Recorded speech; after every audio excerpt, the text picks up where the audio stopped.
gentlemen, with another exciting show from the Scouser and the Scot. Well, today we've got an amazing show for you. We've got a very good friend of ours, which will give us a little insight to something personally as well. We've got Phil Salter. Phil, how are you doing, bud? I'm all right, yeah. Happy How enough. Got a cup of tea. So. I've been doing a daily walk. That's what's kept me sane, if I'm honest. But I'm doing all right. So. Yeah. I think it's the only thing that keeps us all in check at the moment and seeing what really happens outside. Couple of things for you, Phil. Obviously, people watching this might not know you and stuff like that. However, we have been working with you quite closely over the last couple of weeks. Yep.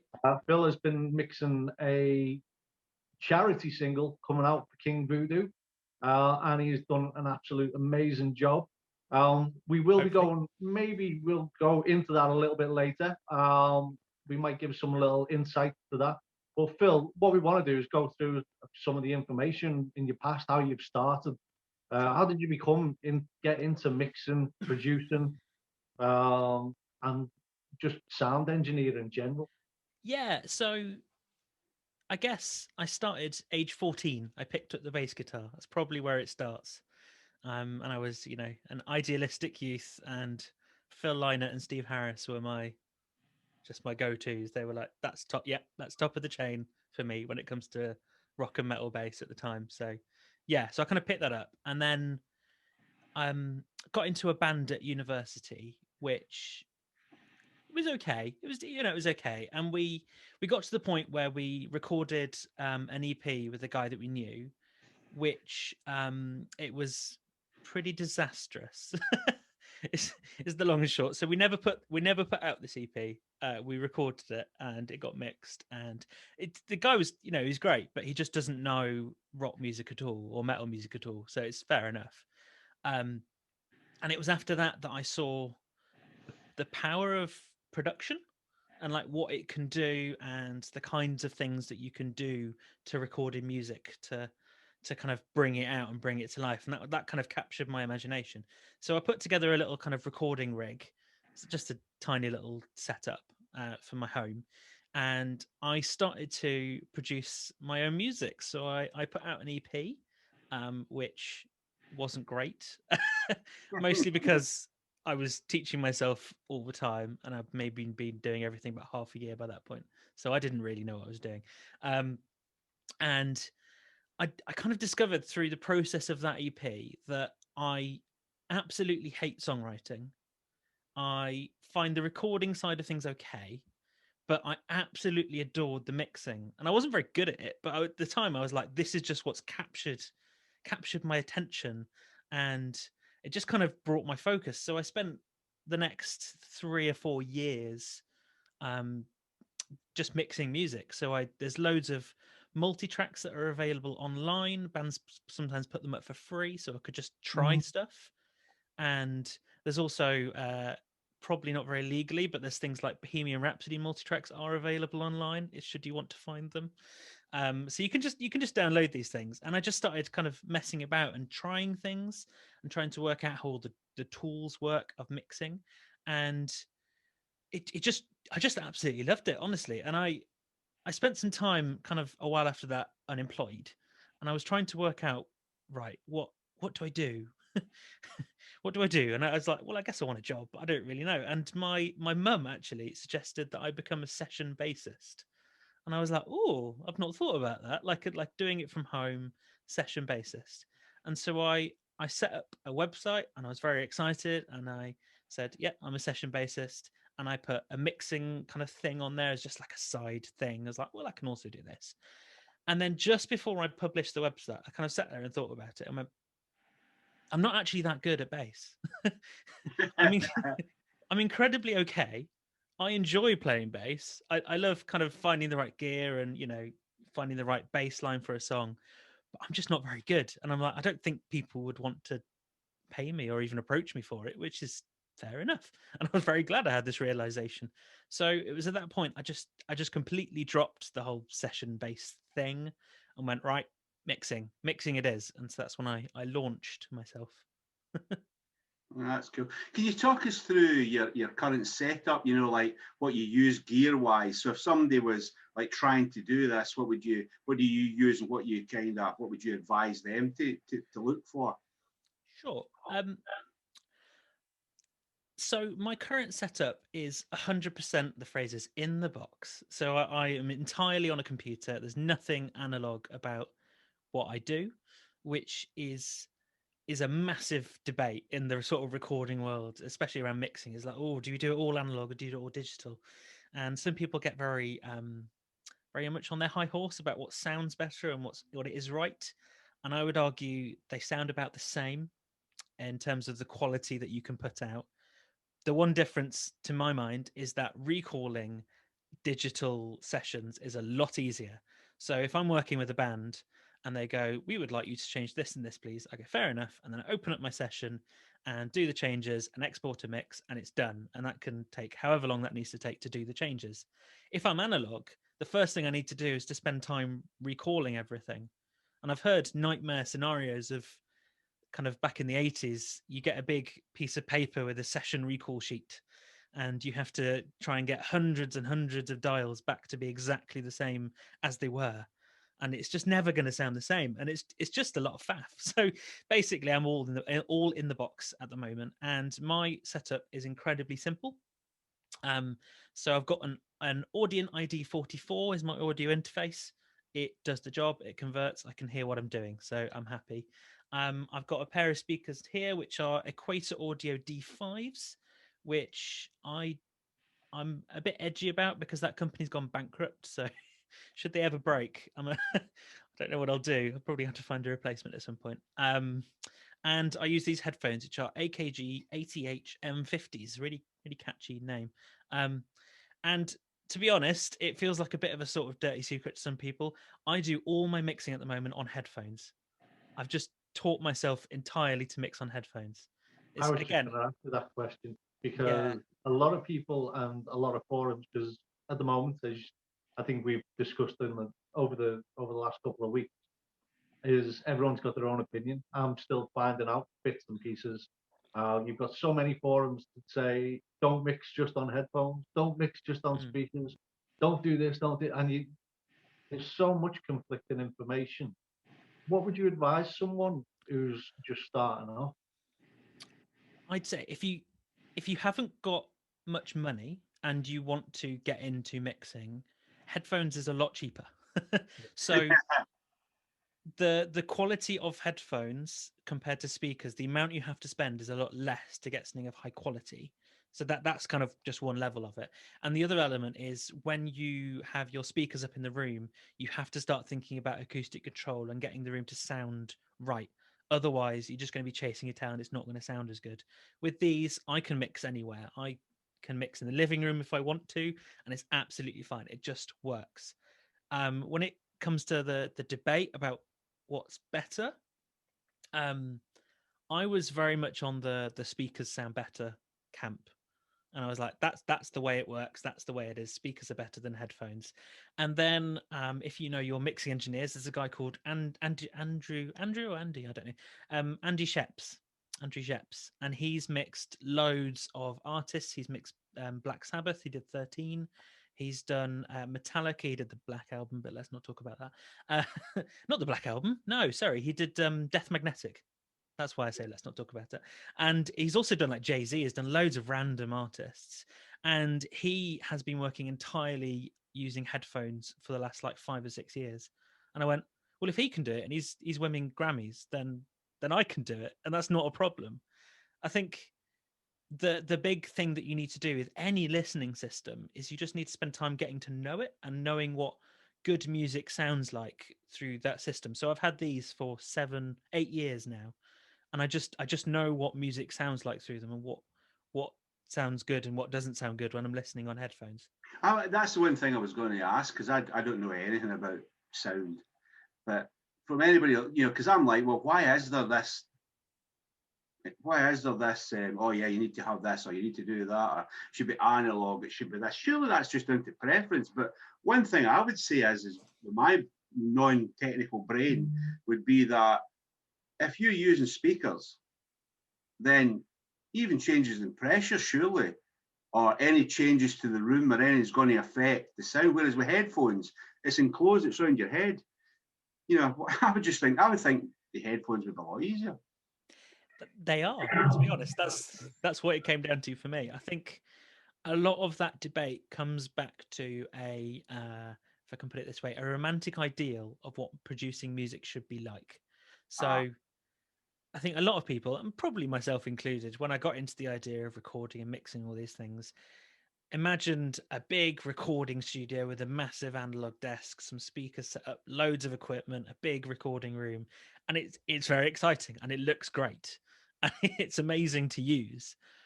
But if I can put it this way, the world has moved on from a lot of that, and you can do great work using a small compact system. You just have to know how it sounds and how it works, basically. Yeah, that's cool. You've just said something quite interesting there, actually, from a small compact system. Now, a lot of people don't realize that you do need certain system setups on your computer. Is there anything that you'd recommend for someone who's starting off? I.e., like, there's a couple of things that I'll throw at you, Phil. One is a door. What is the recommended door? The other thing is, what sort of PC do you need, and memory and size on the PC? Sure. I'll start with PC because that's an easier thing to talk about. So there's a big debate again, like many things, about Mac versus PC, especially for creative people. That's an endless debate. I'm a PC person. I'll just cards on the table. That's where I lie. You need, I would say, a 16 gig RAM or more system to be comfortable with producing music on that computer. Any less, and you're probably going to start encountering problems, and your processing power will be limited because your computer. Say if you have, I don't know, 100 tracks that you're mixing, and you put 2 plugins on each and every one, that is 200, however many that is, 200 individual processes that your computer has to do in real time. So it's vital to have that RAM. That's your big important number. And there's loads of other things I could say, but the RAM really is what it's about. I've just got myself a mega computer with 64 gig of RAM. It's quite insane. But you don't need that. You really don't. That's just so that I can do anything that I need to without any problems. With regards to doors, there's so many things. There's a debate. There's so many people are very tribal about what door you should use. And I would honestly say it doesn't matter. No door sounds better than any other door. You can produce great music in any door that you have. Door is digital audio workstation for those not in the know. And it just depends on what you're comfortable with. So you can get, with basically every single door, you can get a free demo and you maybe download some multi-tracks, try a few things if you've got a basic idea of what, like panning and a bit of EQ and stuff like that, and just work out what feels comfortable to you. So that's what I did. So I started out on Reaper, which is the one that so many people use because the license is something like 40 quid. It's really good value for money. It really is. I would probably, if any, recommend Reaper, just because you're not pouring a load of money into something you don't know you're going to continue to use. And I used that for about 3 or 4 years, and then I just kind of found out what I wanted changed when I worked out how I wanted to work that change. So I now use Studio One PreSonus. Is my door of choice, but I'm not particularly defensive about it. I think you can make great music in any door. Getting back to our questions, what we were saying, if someone was interested in following in your footsteps, where is the best place for them to start? What is the best things that they need to start looking into to get where they further forward in it? So you're obviously going to need a little home setup, like we were talking about. You're going to need a computer with enough RAM, and you're going to need an audio interface, is what it's called, and maybe a few microphones so that you can record your own things. That is a whole minefield of a topic. If I could quietly plug my podcast, The Music Survival Guide, go look at any podcast player, just look at The Music Survival Guide.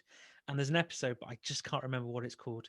There's an episode that I did with my old co-host about what setups would we use if we were starting from nothing to record a band. So I'd point you in that general direction. I'm sure it's got a logical name to the episode. Yeah. So you want to start off with that, get your basic setup, and you want to just start off working out how it all works. So there's loads of YouTube videos and things where you can just work out, what do I need to plug into what to kind of get a sound? How do I do various things on my particular DAW of choice? All sorts of videos about that, all sorts of resources. And you want to work out what part or parts of the process you enjoy most. So for some, you will enjoy every single bit. You'll love writing all the way to mastering, and you'll just love it all, and you'll love to work on your own music, and there's no shame in that at all. That is absolutely fine. For me, it was mixing. That was just the thing that I kind of really honed in on. Some people, believe it or not, absolutely adore editing. They really love editing multi-tracks and getting drums to just sound that bit better on the grid and to be closer to the click. I can't stand that kind of stuff, but some people love it. So you just got to work out what you enjoy in the process. So if it was mixing, because obviously that's what I can talk into, then obviously try recording your own music and going through the entire process, because that'll give you a great idea of where you sit in that process and how that works from beginning to end. But then also, as I say, there's loads of free multi-tracks online around and about. If you literally type in free rock multi-tracks, for example, you can find them. They're very easy to find. And try mixing is the long and short of it. There's loads of, again, YouTube channels that are very informative, that go over the basics. I can particularly point to a guy on YouTube called Joe Gilder. He's great at just basic concepts of how do I approach mixing. He's got, I think it's a 5-step mixing process that's phenomenal. So go through things like that, work out how you mix, and then once you've kind of got that down, then try and find people to work with at the start. So a great place to start is your friendship group. You're probably going to have some friends who are musicians. Offer to work with them, maybe for free, which is a controversial topic to some, but it can just get you some experience, help you to work out how you work and what you enjoy, and then you can just start to get your name out there that way. That's kind of how I suggest going. Yeah, that's cool. So how do you decide which bands of musicians that you're going to work with, Phil? I mean, so my social media is how I discover a lot of bands, especially at the moment. Mm-hmm. So a lot of I put out a lot of content, especially on Instagram, also on Facebook, just general recording and mixing advice and production thoughts and general band thoughts, and that's kind of what I enjoy doing. And it allows me to kind of find bands and discover kind of quite a reciprocal relationship. Also, I used to go to local gigs. Hopefully I will be able to again. I'm really hoping one day I can go back to a local gig. So we'll see about that. And again, that's just a great way to find bands and see what people are doing in the kind of local area. But really, there's two criteria that I look for in finding a band to work with. One is very pragmatic, which is I won't work with a band or artist if it's mainly electronic based. So it's got to be instrument based, is how I describe it. So that can be anything from here's my acoustic guitar and a voice up to here's the heaviest of heavy metal bands. It's kind of an organic instrument. It's not someone sat there doing lots of synths. So that's kind of where I'd feel a bit out of my depth and where I wouldn't want to work with that kind of artist, because I couldn't serve them very well, basically. But the second thing, which is a bit harder to nail down, is the band has to have the right attitude to work with. So I can't really define having good attitude, to be honest.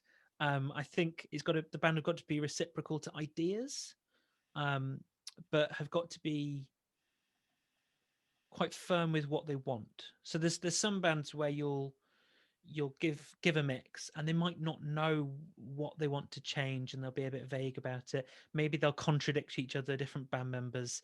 That's not a great place to be. So I will try and work out the right attitude for the band. That's so indefinable. That kind of comes from conversation with people, really. Phil, can I just ask you, like, I always had this probably naive approach, which was back in the day, which was I would walk into a studio and say, right, this is where we are, this is who we are, come along and see us live. You'll get a feel for it. And then, because this was obviously the 80s for me. And then I used to bring in a couple of albums and go, we want the production to sound like that. Yeah. because that person might not have had a clue what in our head, because I always think I'm a non-musician. I was just a singer. So it was a case of what's in my head, how do I get that? How do I put that into words? So I found the easiest way was just going, we want to sound like Dio in this, or we wanted to sound like Iron Maiden. Can you do that kind of production?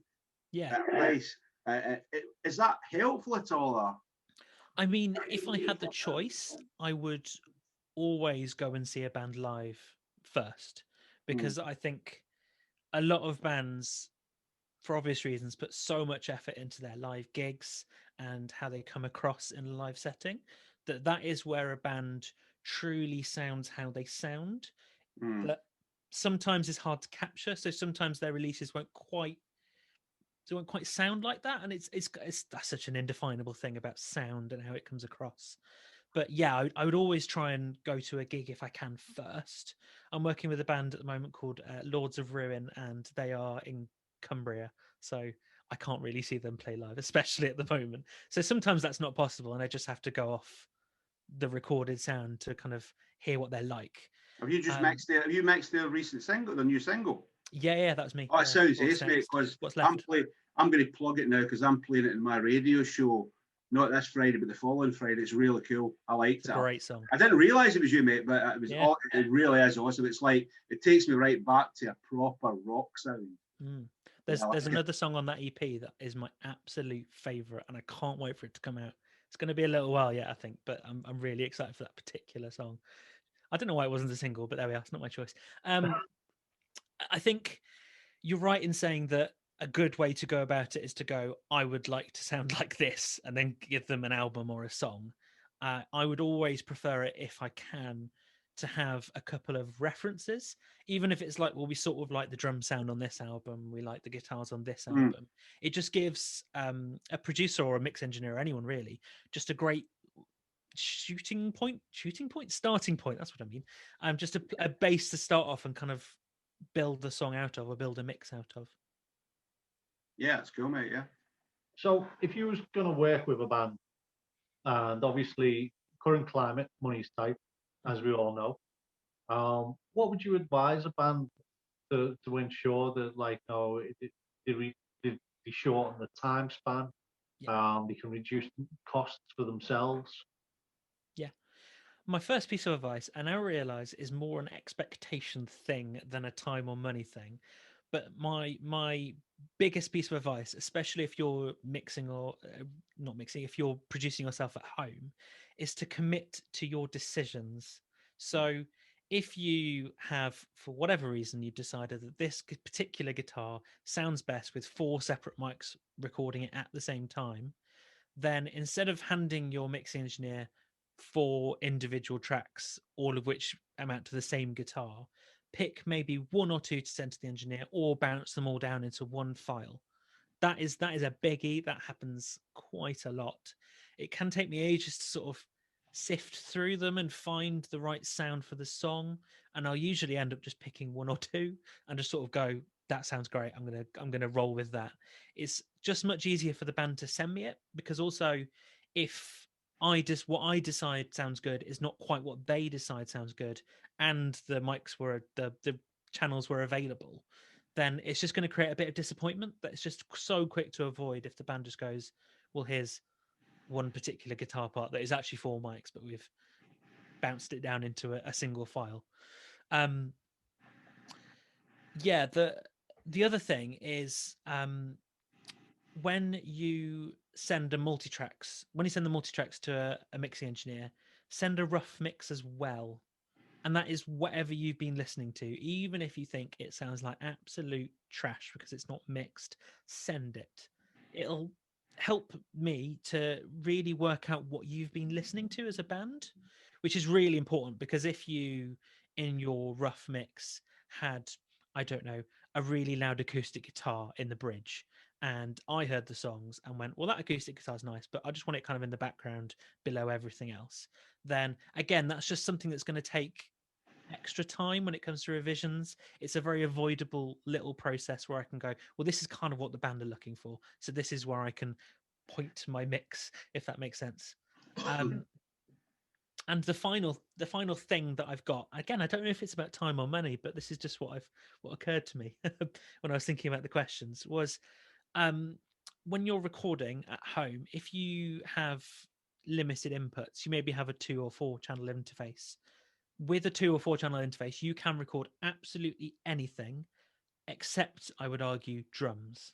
Drums is the biggest challenge for anyone at home recording because you need, I would argue, minimum 7 or 8 inputs, depending on how big your drum kit is, and 7 or 8 microphones as well, which can get very expensive very quickly. So I would highly, highly recommend, if you have that little bit of budget, to head to the studio to do the drums and then do the rest at home, because that's a place obviously where they'll have all the microphones and all the inputs and everything like that, but hopefully they'll also have a really good sounding room, so you can get some room mics and a bit of ambience that just really helps your recording. And you can do the rest at home and it sounds great. Honestly, you can do great recordings at home. I would not underestimate that. So the the Lords of Ruin guys, I'm referring to the single. I was doing an interview actually with Dr. Singer just the other week. It's going to go out in about a month's time.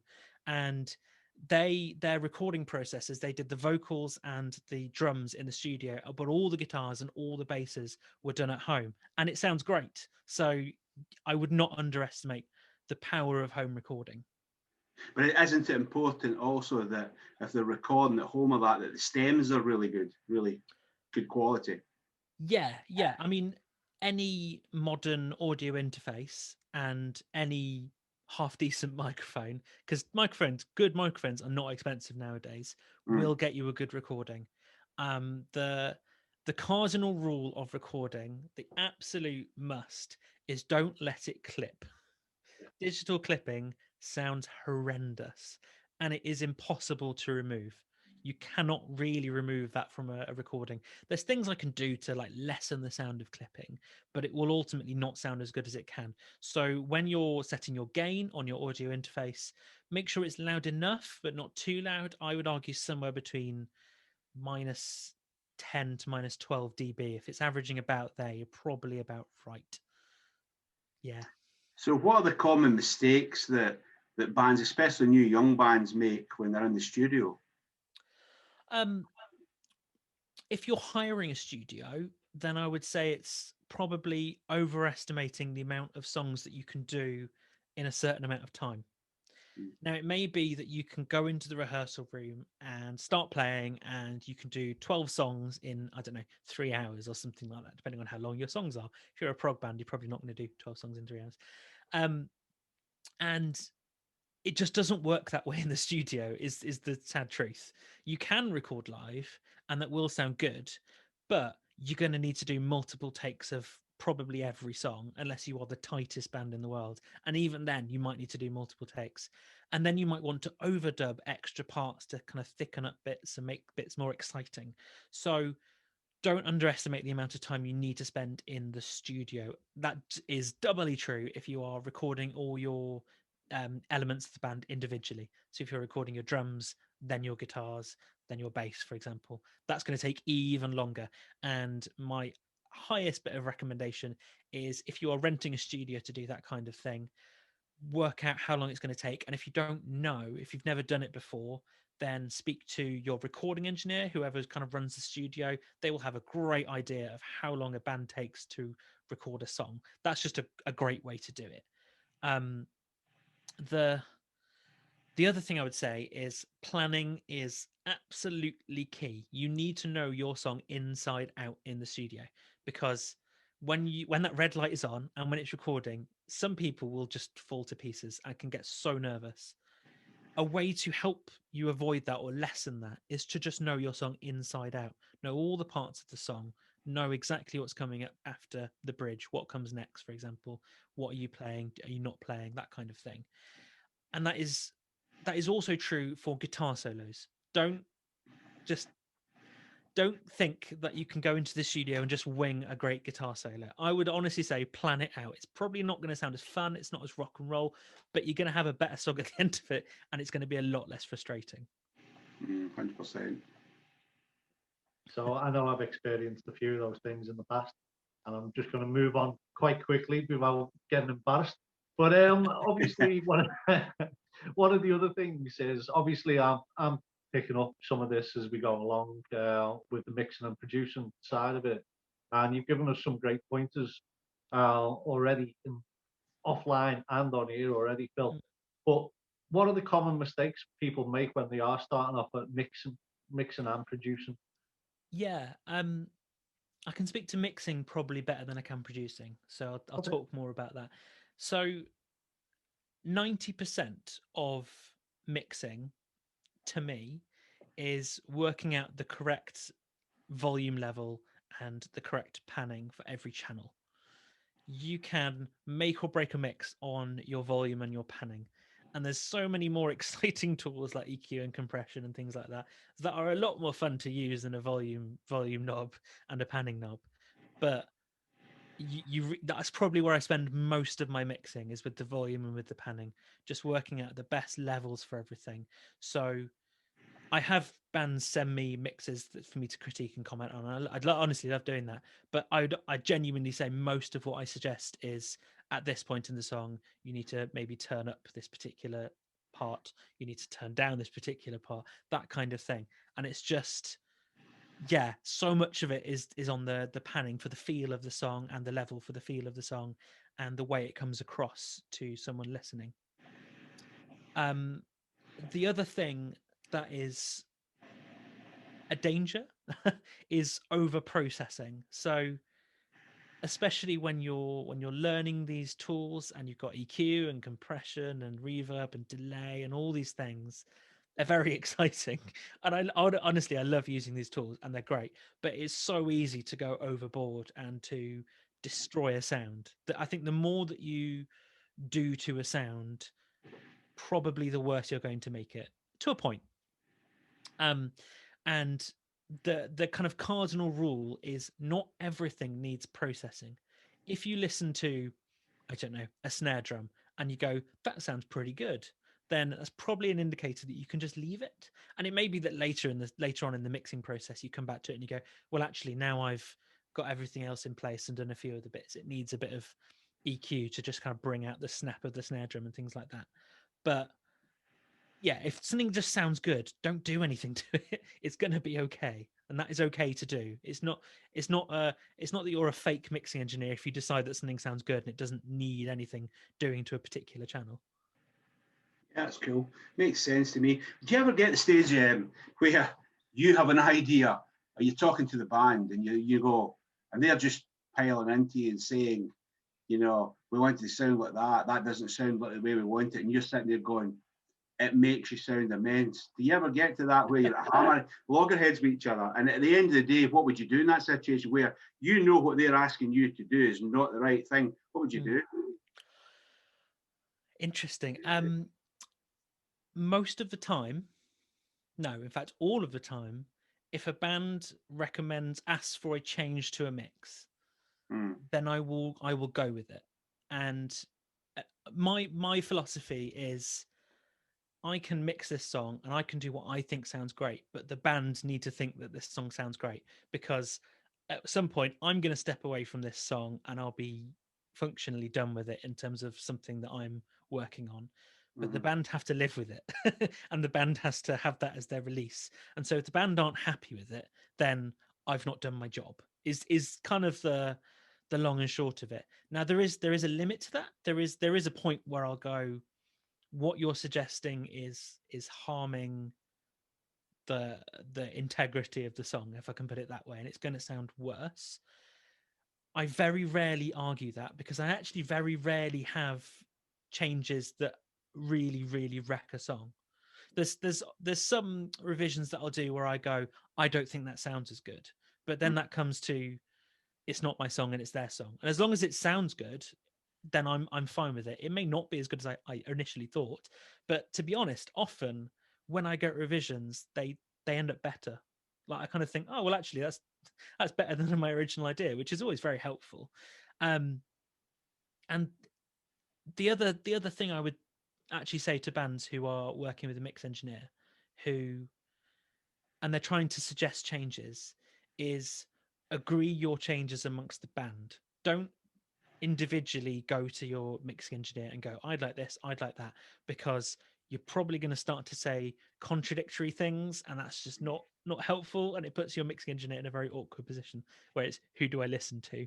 I would honestly say agree your changes amongst the band, work out what you want to do, and then go collectively to the band, to the mixing engineer, and suggest your changes. If you want my controversial suggestion that a lot of people hate, but I think they should adopt this. When you're listening as a band to a mix and you're trying to work out what you want to change, I think every member of the band can suggest changes as long as it's not for their own instrument or their own part. And so they can only comment on everything else apart from their own bit. And so it stops the thing that can happen, which is everyone wants themselves to be louder in the mix so that they can hear every nuance of what they're playing, which doesn't always serve the song. That you may hate that as a band, but I would honestly suggest doing that. Yeah, that's really cool, that, because have you ever had one, and I want the honesty here, Phil, because remember, I am watching you. Have you ever been asked by a band to change something? You've not done anything to it, you've sent it back, pretended to have done it, and then they've gone, yeah, that's exactly what we were looking for. I've genuinely never done that. Oh, Phil, it's such a letdown. I wanted to do that. There was a band who I'm not going to name who. It wasn't King Voodoo, was it? It was not King Voodoo. It was. I went through 11 rounds of revisions for one song, and it was backwards and forwards, and each and every time I had about 20 or 30 individual changes, and they were doing and undoing things. Well, I hope it was. All I can say, Phil, is I hope it was a Philharmonic Orchestra, because then they've at least got an excuse. But it was not. It was not. What was worse was it was a three-piece. Right, now a little bit about yourself, Phil. So you're relaxing, you want to listen to music of your own.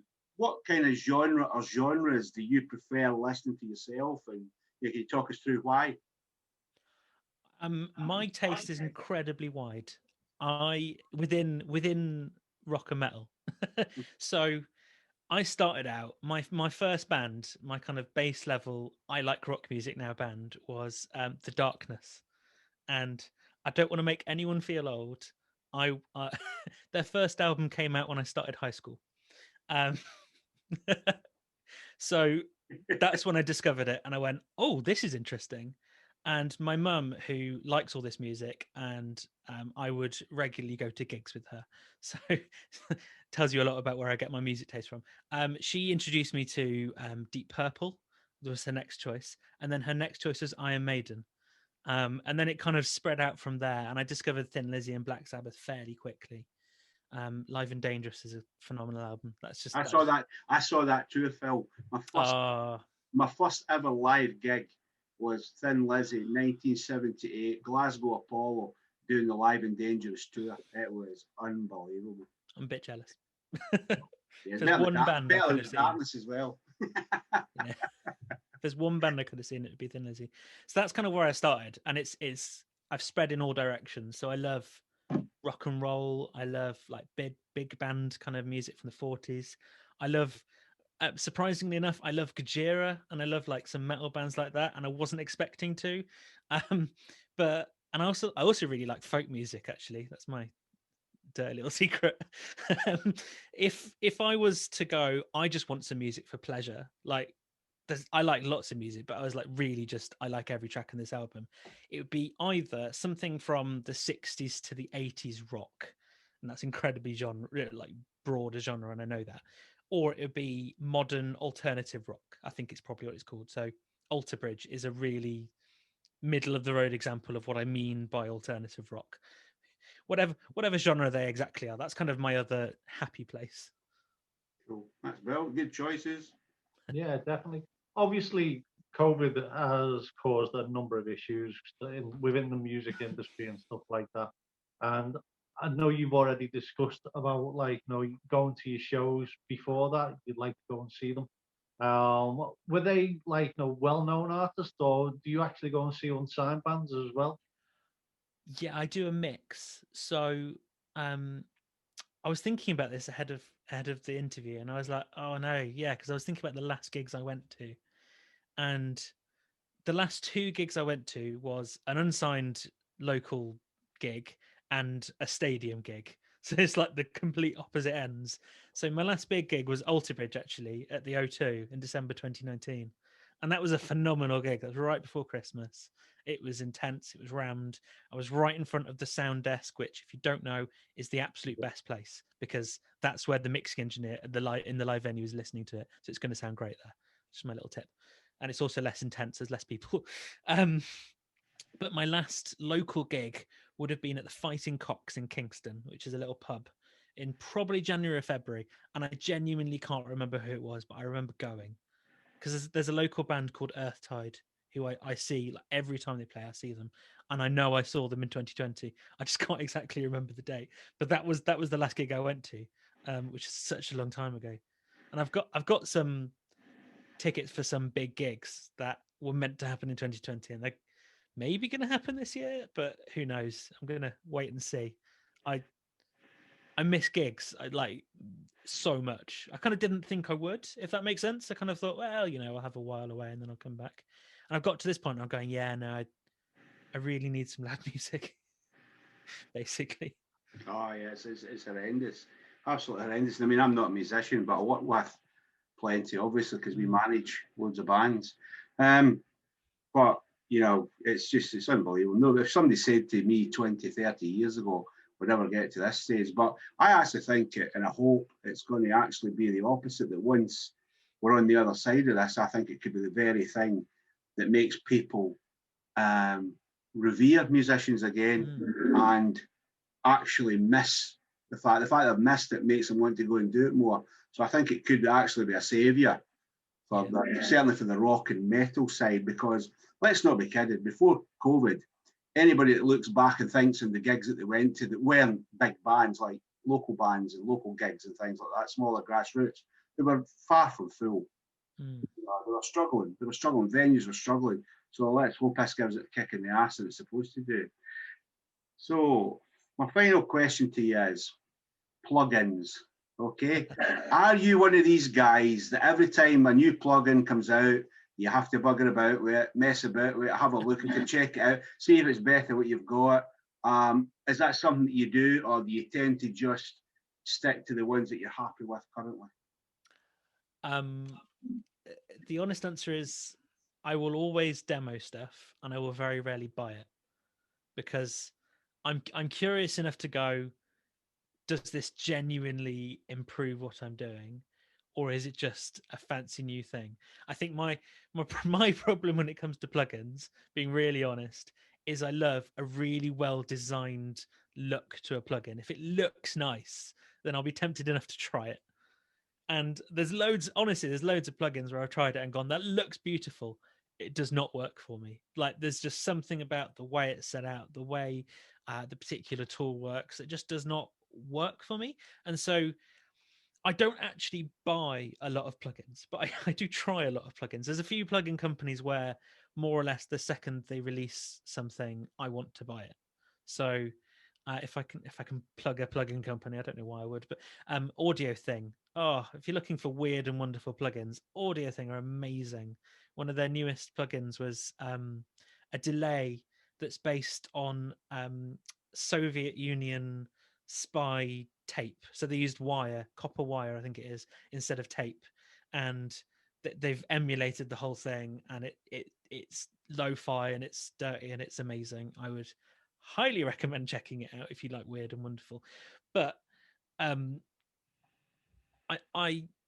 got to a point. I know I've got to a point where I don't need to buy anything. I can make good mixes with what I have. And I mean, I say that I can make good mixes with stock plugins because it's about knowing how the tools work more than having the right tools. And stock plugins aren't as exciting. Like if I can get my hands on a plugin of an SSL channel with an EQ, and that's very exciting, the compressor. It's not as exciting as the kind of stock EQ, but functionally I can get there with a stock EQ and it's going to sound good. It's about how you use the tools rather than what the tools are, I think. When was the last time you got something like you learned something in the studio, or you got a new plug-in, or you got something that just blew your mind and you went, wow, this is amazing? When was the last time that happened? A few weeks ago, actually, I was demoing a plugin and I went, this is incredible. And it was a very particular compressor plugin. And I don't know why, I don't know how. I just put it on my drum bus, put it on all my drum tracks, and twisted a few things and went, wow, that's incredible. That is just amazing. I don't know why, I don't know how. I'm using it the same way I use other compressors. It just somehow made it better. Um, and it's not that I don't think my mixes sounded bad without it. It just sounded a little bit better. It's kind of hard to put my finger on how that works. But as I say, I really do rarely buy stuff. I will spend a long time faffing about with, in my own time, faffing about with what I already own and using it in different ways and getting the most out of what I already have. Because it's so easy to buy all these toys because they're not tools, they're toys, and go crazy with them. But I think you really do need to know how to use what you already own. So what's Yeah. good base? If somebody's setting it up to scratch, just very basic, and they're doing rock or metal, is there anything that you would advise that they should have? That, let's say free ones or cheap. It's a hard one to answer because I genuinely say what comes free in your door of choice will work. So that's It can get, probably the cheapest of all. yeah, I was going to say it can get very expensive on Yeah. plugins, and they do. Once you get one, then you can easily snowball, and you've got 6 in your basket, and you go, oh, like, you know, and you can, it can go up ridiculous. My I mean, my biggest piece of advice for plugins is never, ever, ever buy them full price. There is always a sale, probably within a month or two. They're like sofa companies. There's always a sale around the corner. Never buy it at full price. It is never worth it. So I mean, if I was going to give an example of what I use regularly, Plugin Alliance SSL 4000E is my standard EQ and compressor for pretty much everything. I use it like I'm using a console. I use one instance on every single channel. And when you buy that, if I bought that new, I'd be spending, I think, 300 quid. I think that's how much it retails for. And I bought it for £29 because it was. I'm on their newsletter and they said, oh, we're selling it for £29 for the next day or two. And I went, yeah, all right, then I'll buy it for that. So yes, never buy them full price, ever, but always demo them as well, because especially when they're on sale, you can look at these things and go, oh, they look really cool, they look really exciting. I can imagine using that. Every plugin company, bar a couple for some reason, offer free demos, so it will be very quickly tell you if you like this thing or if you hate it, and then it'll just allow you to save money, basically, if you don't like it.